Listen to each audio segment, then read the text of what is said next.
You know, historically, blue collar came from in the 40s in the factories. That's where the term came from, that they would wear a blue uniform because the dust wouldn't show up as much. It was industrialization that really allowed for the middle class to emerge in the United States of America, if you're honest about it. If you look at the history and the facts, a lot of it had to do with unions, too. And what are the stereotypes?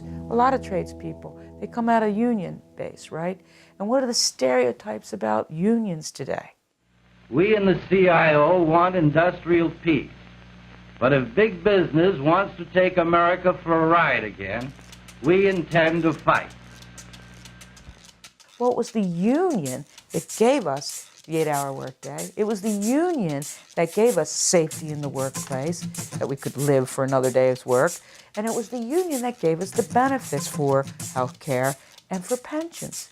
And it was the unions, generally, that allowed for that working class to have those things so that they then could send their kids to college.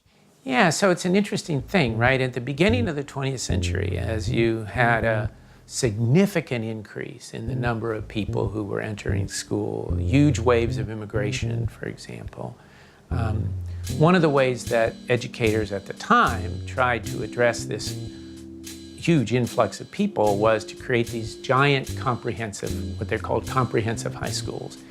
And they figured that one way that they could deal with this influx of people is to create these different tracks, curricular tracks. And so based on some kind of a test or some kind of an assessment that was made, some folks would be channeled into an academic track, and that would prepare them to go to college. And then there'd be a sort of broad general track, and then there'd be a vocational track, and that would be for folks who probably didn't score so well on those tests, whatever they were, IQ tests or whatnot. And those folks would be given a kind of strictly vocational, meaning physical vocation curriculum. But there were these rigid distinctions that were made, and kids were tracked based on these assumptions about kinds of mental activity and kinds of work. And no big surprise, given another undemocratic strain in the culture, the kids who were tracked into the vocational track tended to be poor kids, minority kids, immigrant kids.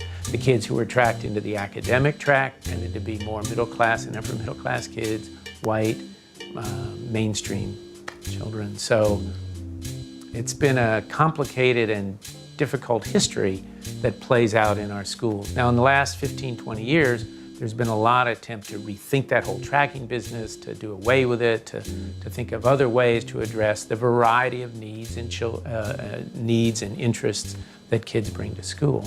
No one can work without tools. I'm all for giving the schools the best that can be had.